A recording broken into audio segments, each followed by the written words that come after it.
Mkristo Mkatoliki, tumsifu Yesu Kristo. Kuna kitu huwa kinanikera. Unakuta mtu ameingia pale Ekaristi. Ekaristi ni sehemu ambayo ni takatifu mno mno. You don't expect it to go there with your phone. Unaitolea jicho simu yako. Unakuta mtu ameacha simu iko on, anaitolea jicho, anasoma kitabu. Anaitolea jicho, anasoma kitabu. Anaitolea jicho, anasoma kitabu. Are you there for prayers? Ama uko pale kwa business? Ama uko pale kwa show off? Alafu ikiita tu chap, unamwona huyo katoka nje. Yaani lile eneo ni takatifu mno. Kama umeamua kusali, toka nyumbani, acha simu kwenye pochi. Kama una gari, acha simu kwenye gari.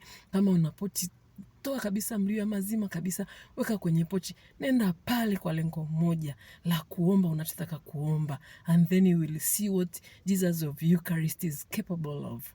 Yani nakwazika kuona mtu anaenda na simu yake, anaitolea jicho, anarudisha kwenye kitabu, anatolea jicho. Yani pale haupo. We don't go there just physically, we go there spiritually. Yani ukienda pale, go there both physically and spiritually. Weka akili yako pale, leave all other businesses out.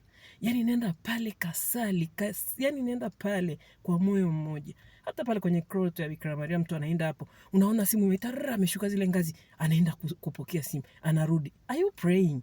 Ama uko tu unapeleka siku ishe? Don't joke with God, please. Yani tusitaniane na Mungu. Tumsifu Yesu Kristo. Nawapenda sana. Yesu wa Ekaristi ana nguvu, siwezi kuelezea. Ana nguvu. Just try him.